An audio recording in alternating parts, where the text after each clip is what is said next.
The Great Hall of the Galactic Concord was beautiful beyond anything human eyes had ever seen. Crystal pillars rose toward a ceiling that showed the swirling colors of a distant nebula. Light danced through the air like living things. 12 platforms floated in a circle, each one holding the representatives of species that had ruled the stars for 50,000 years. Ambassador Sarah Chen stood at the center of this wonder with her team of diplomats. They had traveled for 3 years to reach this place, 3 years of hope, 3 years of dreaming about what humanity could become once it joined the galactic community. She looked up at the beings who would decide her species' fate. The Valoran were tall and silver, their bodies like flowing metal. The Kreth had 6 arms and eyes that saw in spectrums humans could not imagine. The ancient Ulathans floated in tanks of green liquid, their vast minds connected across light years. Each species was older than human civilization. Each one had achieved things humanity could barely understand.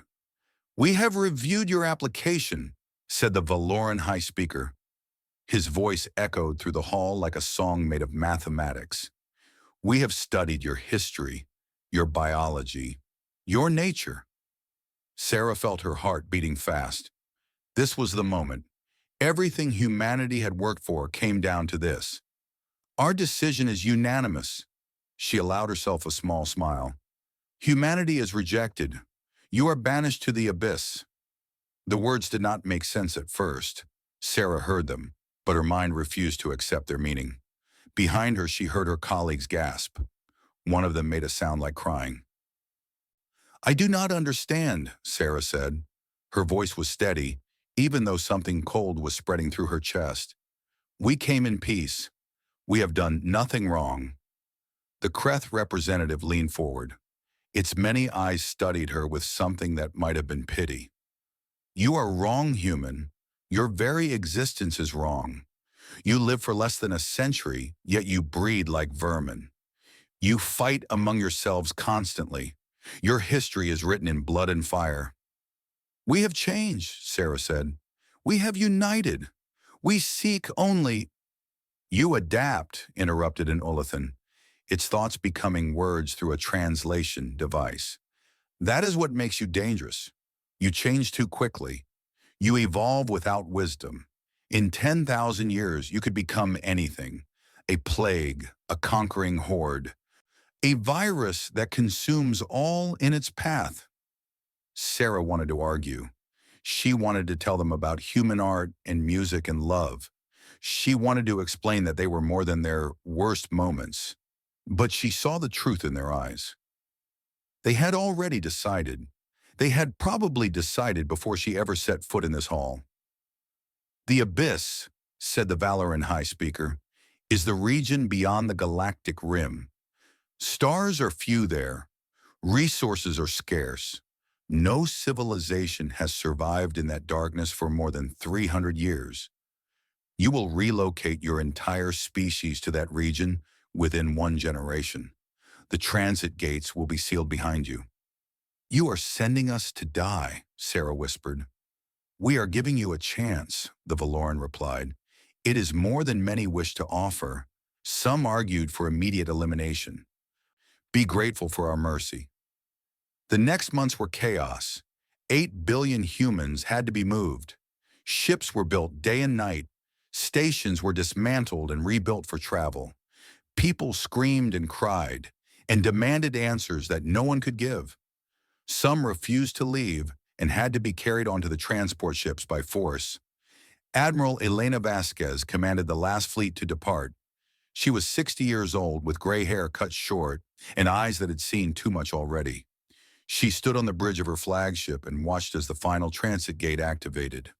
Behind her ship, she could see the last glimpse of the galaxy that had rejected them. Billions of stars, countless worlds, all of it closed to humanity forever. "Admiral," said her first officer, "the gate is beginning to close." Elena nodded. Around her, she could feel the fear and despair of her crew. Young men and women who had dreamed of exploring the stars now faced only darkness. "All ships, proceed through the gate," she ordered. The fleet moved forward. One by one, the great ships passed from the light of civilization into the void beyond. As Elena's flagship crossed the threshold, she felt something change inside her. The despair burned away, leaving behind something harder, something sharper.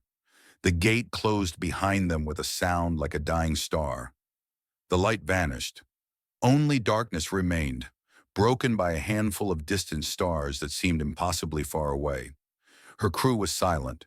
Some were crying quietly. Others stared at their screens with empty eyes. Elena looked at them. Her people, humanity, cast out like garbage, thrown into the dark to die and be forgotten. She thought about the Concord and their ancient wisdom, their certainty that they knew what was best, their casual cruelty dressed up as mercy. They expected humanity to disappear. They expected to never hear from these troublesome creatures again. Elena smiled. It was not a kind smile.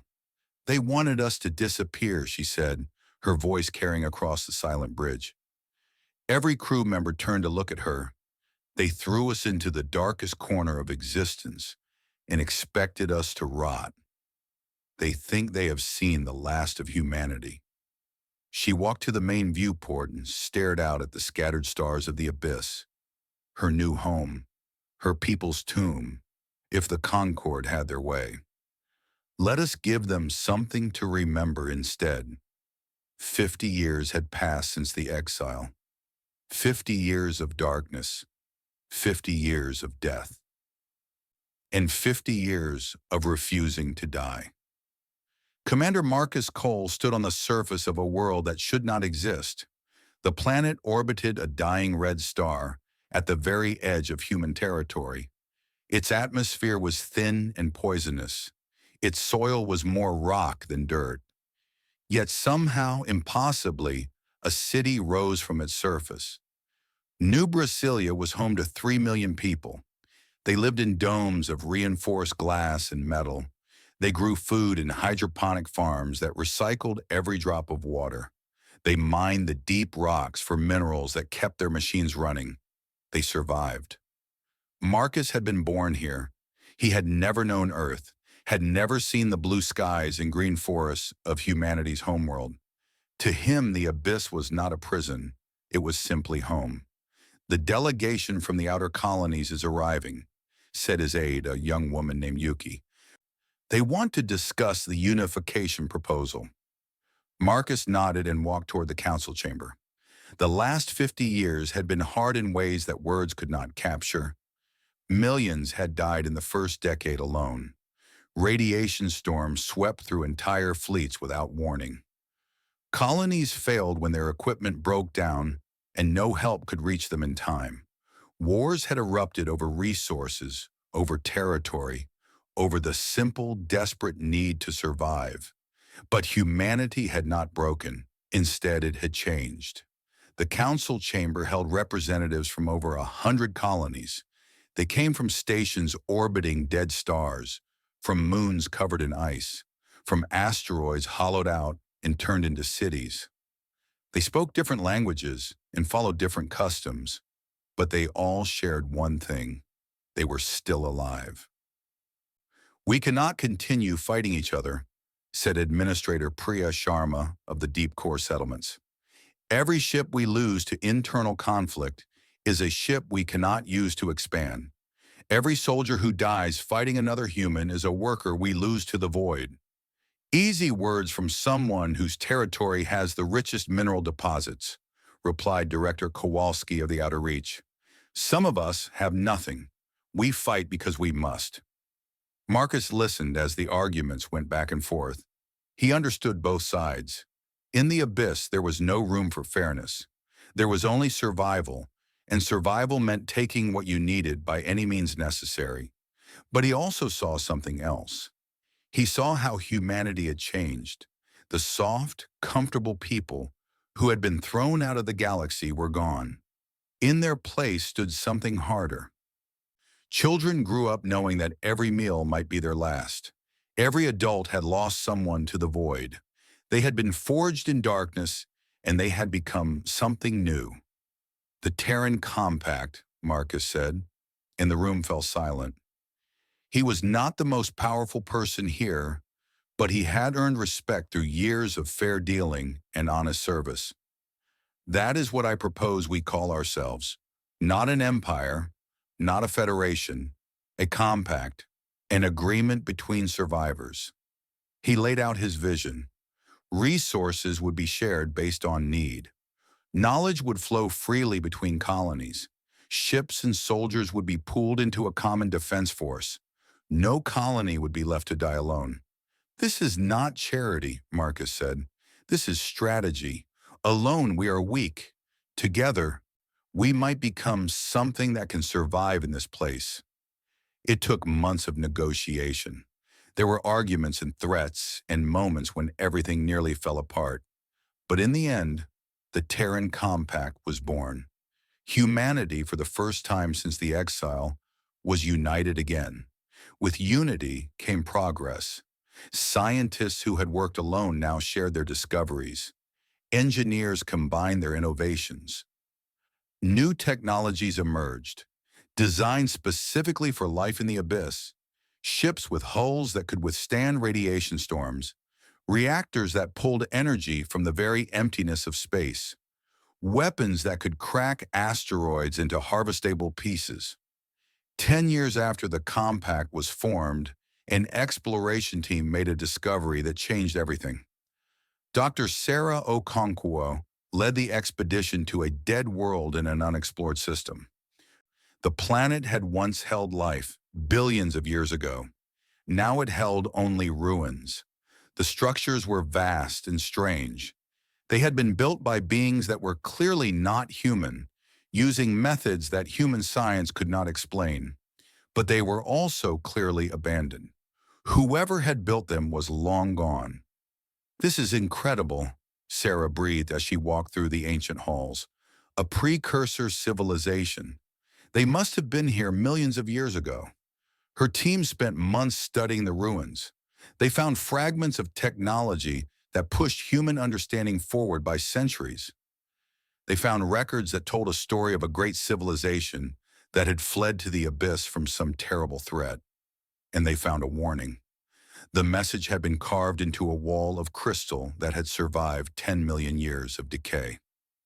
It took weeks to translate, but when they finally understood the words, Sarah felt her blood turn cold. "They are coming back. The Devourers wake." She did not know what the Devourers were. She did not know when they would arrive. But she knew with absolute certainty that the precursors had not died from the hardships of the abyss. Something had killed them. Sarah stood alone in the ruins of a dead civilization and stared at the warning. Behind her lay 50 years of human struggle and survival. Ahead lay something worse than anything they had faced. She activated her communicator. "This is Dr. Okonkwo to Compact Command. We need to talk." 100 years after the exile, humanity had built something impossible. 300 worlds across the abyss bore the mark of human civilization. Stations orbited dying stars. Cities rose from frozen moons. Ships moved through the darkness with confidence that would have seemed like madness to their ancestors. High Marshal David Okonkwo, grandson of the woman who had discovered the precursor ruins, commanded the Compact's combined military forces. He was tall and broad, with the deep-set eyes of someone who had spent too many years staring into the void. Every scar on his body told a story of survival. He stood on the bridge of the flagship Indomitable and watched the latest intelligence reports scroll across his screen. The reports were not good. "The Devourers have broken through the Concorde's outer defenses," said Admiral Chen, his second in command. 12 systems have gone dark in the past month. The Valoran home fleet was destroyed trying to hold the Ketherus corridor. David nodded slowly. The Devourers had arrived exactly as the precursor warning had predicted. They came from the intergalactic void, vast swarms of biomechanical horrors that consumed everything in their path. Planets, stations, stars themselves given enough time. For 3 years, they had watched the Concorde fight and fail. The elder races, with all their ancient wisdom and advanced technology, could not stop the tide of darkness that swept toward them. Their elegant warships shattered against devourer hive ships. Their carefully planned defenses crumbled like sand before the sea. "We have received a communication from the Concorde," said Chen. "Priority transmission from the High Council itself." David almost laughed. For 100 years, the Concorde had ignored humanity. They had sealed the gates and pretended the species they had banished no longer existed. Now, facing extinction, they suddenly remembered their exiled cousins. "Put it through." The face that appeared on screen was Valoran. David recognized the high speaker, though the being looked much older than the record showed. Fear had a way of aging even immortals. "Humans of the Terran Compact," the high speaker began. "The galaxy faces a threat beyond anything in recorded history. The Devourers cannot be stopped by conventional means. The Concorde requires your assistance." David waited. There was always more to these things. "Your position in the abyss places you directly in the path of the Devourer advance. We require you to hold that position and delay their progress while the Concorde forces regroup. Your sacrifice will be honored and remembered." The message ended. David stared at the empty screen for a long moment. "They want us to die for them," Chen said quietly.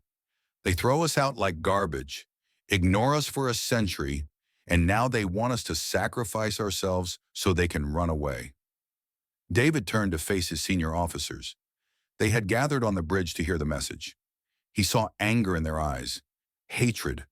The wounds of the exile had never fully healed. "What do you want to do, sir?" asked General Morrison, commander of the ground forces. David thought about his grandmother, who had spent her life studying the precursors. She had believed that humanity was meant for something greater than survival. She had believed that the abyss was not a punishment, but an opportunity. He thought about his father, who had died defending a colony from raiders. His last words had been a reminder that humanity protected its own. He thought about the millions of children growing up on compact worlds, children who had never known anything but the darkness. They deserved a future. "Prepare a response," David said. "Tell the Concorde that the Terran Compact respectfully declines their generous offer to die for their convenience." A ripple of satisfaction moved through the bridge crew, but David was not finished. "Then tell them this. We will fight the Devourers, not because they asked us to, not to save their precious civilization. We will fight because we are human, and we do not abandon anyone to the darkness, even those who abandoned us." Chen frowned. "Sir, they threw us away. They wanted us dead." "Yes," David agreed. "And that is exactly why we must be better than them. If we let the galaxy burn because of our wounded pride, we prove them right about us. We prove that humans are nothing but dangerous animals." He looked out at the stars. Somewhere beyond those distant lights, an enemy was coming that threatened everything. Not just the conquered, not just humanity, everything. We were thrown into the abyss and told to die. Instead, we learned to live in the darkness. We learned to fight when there was no hope. We learned to survive when survival was impossible. The conquered never understood what they created when they banished us. He turned back to his officers. These were men and women born in the void, raised on hardship, tempered by a century of struggle. They were abyss-born, and they feared nothing. The Devourers are coming. Let them come. They will learn what the Concorde learned too late. Humanity does not disappear. Humanity does not surrender. Humanity survives. He activated the fleet-wide communication system. His voice would reach every ship, every station, every world in the compact. "All forces, this is High Marshal Okonkwo. Prepare for war. We stand not for the Concorde, not for revenge, not for pride. We stand because this is who we are. This is who we became. The abyss made us, and now we will show the galaxy what that means." Across 300 worlds, humanity answered the call. The war lasted 15 years. 15 years of blood and fire. 15 years of sacrifice beyond measure. 15 years that changed the galaxy forever. Admiral Chen Wei-lin stood on the bridge of her battleship as it burned. Half her crew was dead. The other half was fighting fires and sealing breaches. Around her, the wreckage of 100 ships drifted through space, both human and devourer. "Admiral, we need to retreat," said her tactical officer, a young man with burns covering half his face. "The ship cannot take much more." Wei Lin looked at the tactical display. The Devourer hive ship still moved toward the colony behind them. 20 million humans lived on that world. 20 million people who would die if she retreated now. "No," she said. "All power to forward weapons, ramming speed." The crew did not hesitate. They had known this moment might come. Every soldier in the compact knew that death was always close. Her ship surged forward, engines screaming with effort they were never designed to provide. The Devourer hive ship grew larger and larger on the view screen, a mountain of twisted metal and organic horror. "For the compact," Wayland said softly. Her ship struck the hive ship like a spear. The explosion lit up the darkness for 1,000,000 kilometers. Stories like this happened every day during the war. Humans died in numbers that would have horrified their ancestors. Entire fleets were lost in single engagements. Colonies fell to devourer swarms that stripped them bare of all life. But for every ship that fell, 2 more took its place. For every colony lost, the survivors fought harder. The devourers had never faced anything like humanity. The elder races of the Concord valued their lives, their comfort, their ancient civilizations. They retreated when the cost grew too high. Humans did not retreat. Humans had nothing left to lose. General Morrison led the ground forces in battles across 100 worlds. He watched his soldiers charge into swarms of devourer spawn with nothing but rifles and determination. He saw men and women fight with knives when their ammunition ran out. He witnessed acts of heroism that no one would ever record because everyone who saw them died. "Why do they keep fighting?"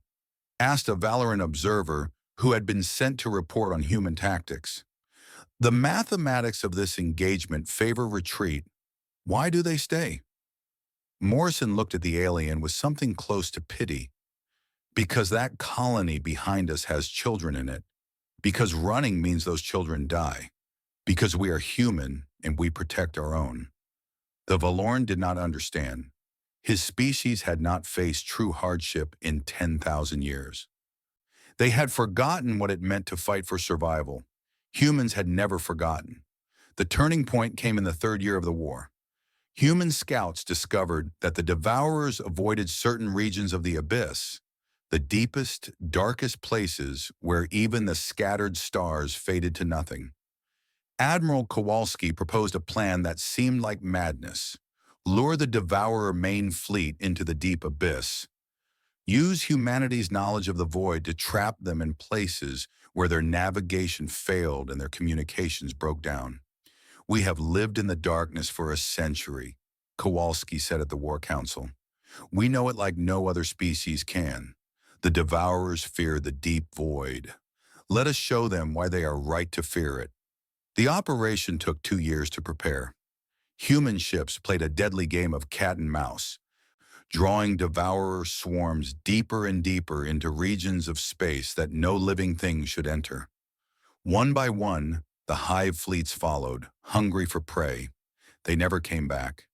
In the darkness between galaxies, in places where light itself seemed to die, the devourer fleets found themselves blind and helpless. Human ships, designed for exactly this environment, struck from every direction. Mines planted in the void detonated against hive ship hulls. Ambushes caught supply tendrils far from any support. The devourers learned too late what the Concord had never understood. The abyss was not a prison, it was a weapon, and humanity had spent a century learning to use it. By the 10th year, the Devourer advance had stopped. By the 12th year, they were retreating. By the 15th year, their remaining hive ships huddled in a single cluster, surrounded by human forces that had once numbered in the thousands and now numbered in the hundreds of thousands. Admiral Chen Weilin, the younger, daughter of the admiral who had given her life to save a colony, led the final assault. She thought of her mother as her ship moved toward the last Devourer stronghold. "All ships, weapons free," she ordered. "End this." The sky burned with human fire. When it was over, Wei Lin sent teams to examine the Devourer remains. What they found changed everything. The Devourers had not invaded the galaxy out of malice. They had not come to conquer or destroy. They had come because something worse was chasing them. In the intergalactic void, something ancient was waking, something that made the Devourers look small and frightened. The Devourers had been running for millions of years, consuming everything in their path because they needed the energy to stay ahead of their pursuer. Weilin stared at the sensor data showing traces of what lurked beyond the galactic rim. Something vast, something patient, something that had noticed the light of the war and was now slowly beginning to move toward it. "One apocalypse at a time," she said quietly to her crew. "We finished this war. Now we prepare for the next one." She did not feel fear. She had been born in the abyss, raised on stories of survival against impossible odds. Whatever was coming, humanity would face it the same way they had faced everything else, together, in steel and fire. 30 years after the Devourer War ended, the galaxy had changed beyond recognition. The Concord still existed, but it was a shadow of its former glory. Half of the elder races had been devastated by the war. Their proud fleets were gone. Their ancient colonies were ruins. Their certainty in their own superiority had been shattered forever, and humanity had risen. The Terran Compact had become the abyssal dominion, spanning 1,000 worlds across both the darkness of the abyss and the recovered territories of conquered space. Human ships patrolled trade routes that had once been closed to them. Human soldiers stood guard over populations that had voted to join the Dominion rather than remain with their weakened masters. Ambassador Victoria Okonkwo Chen walked through the rebuilt halls of the Galactic Concord with her head held high. She was the great-granddaughter of David Okonkwo and the granddaughter of Chen Weilin. The blood of warriors and survivors flowed in her veins. The hall was the same one where her ancestor Sarah Chen had stood 2 centuries ago, begging for acceptance. The crystal pillars still rose toward the ceiling. The platforms still floated in their ancient circle. But the beings who sat upon them now looked at the human ambassador with something that had not existed before. Fear. Victoria understood their fear. She had seen the reports about how Concord citizens describe humans now. They called her people the void-born, the death speakers, the ones who survived. Children in conquered space were told stories about human soldiers who could fight for days without sleep, who never retreated, who smiled as they died because they knew more humans would come after them. The stories were exaggerated, but only slightly. "The Abyssal Dominion requests formal recognition as a sovereign power within galactic affairs," Victoria said. Her voice was calm and clear. "We further request a seat on the High Council equal to any elder race." The Valoran High Speaker, a different one than had condemned humanity so long ago, shifted uncomfortably on his platform. "The Council must discuss this matter. The precedent—" "There is no precedent," Victoria interrupted. "There is only reality. The reality is that the Dominion controls more territory than any other single power. The reality is that our fleets protected your worlds when your own forces could not. The reality is that we saved you, despite everything you did to us." Silence filled the hall. The elder races had no answer. They had spent 2 centuries believing that humanity would disappear into the darkness. Instead, humanity had emerged stronger than ever. "We did not come here to threaten you," Victoria continued. "We did not come to demand payment for our sacrifices. We came to offer you a choice." She activated a holographic display. It showed the galaxy as it now existed, the shrunken territories of the Concord, the vast expanse of the Dominion, and beyond both, the endless dark of the intergalactic void. "Something is coming," she said. "You have seen the data. Something that makes the Devourers look small and weak. It may arrive in a century. It may arrive in 1,000 years. But it will arrive. When it does, the galaxy will need to be ready."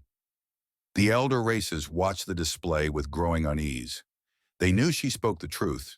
The Devourers had been running from something, and that something was still out there. "You can face this threat alone," Victoria said. "You can cling to your old ways, your ancient pride, your belief that you are better than everyone else. You tried that approach with the Devourers. We all saw how well it worked." She paused, letting the words sink in. "Or you can accept that the galaxy has changed. You can accept that humanity is no longer a primitive species to be discarded. You can work with us as equals to build something that can survive what is coming." The High Speaker raised a hand. "You ask us to trust a species we exiled, a species that has every reason to hate us?" Victoria smiled. It was the smile of a woman who had heard stories of the exile since she was a child. A woman who had grown up knowing that her ancestors had been thrown into the darkness to die. "You banished us because you were afraid of what we might become," she said. "You were right to be afraid, but not for the reasons you imagine." She stepped forward, and every being in the hall felt the weight of 2 centuries of history bearing down on them. "We became survivors. We became protectors. We became the ones who fight when everyone else runs away. The abyss did not destroy us. It made us. And now, whether you like it or not, we are your equals." She spread her hands. "You can face the future alone, or you can face it with the species you threw away standing beside you. The choice is yours." The vote took 3 days. In the end, fear won over pride. The Abyssal Dominion received its recognition. Humanity took its place among the elder races, not as servants or supplicants, but as equals. Far from the grand halls and political ceremonies, in the deep abyss where humanity had first learned to survive, a memorial station orbited a dead star. It marked the first world humans had settled after the exile. Millions had died there before the colony took hold. Every human ship that passed the station played a recording. It was old, scratched with age, but every word was clear. Admiral Elena Vasquez's voice echoed through the darkness. "They wanted us to disappear." And across 1,000 worlds, through 2 centuries of struggle and sacrifice and triumph, humanity's answer echoed back, "We are still here." A young girl on the memorial station pressed her hand against the viewport and looked out at the scattered stars of the abyss. She was 6 years old. She had never known fear or hunger or despair.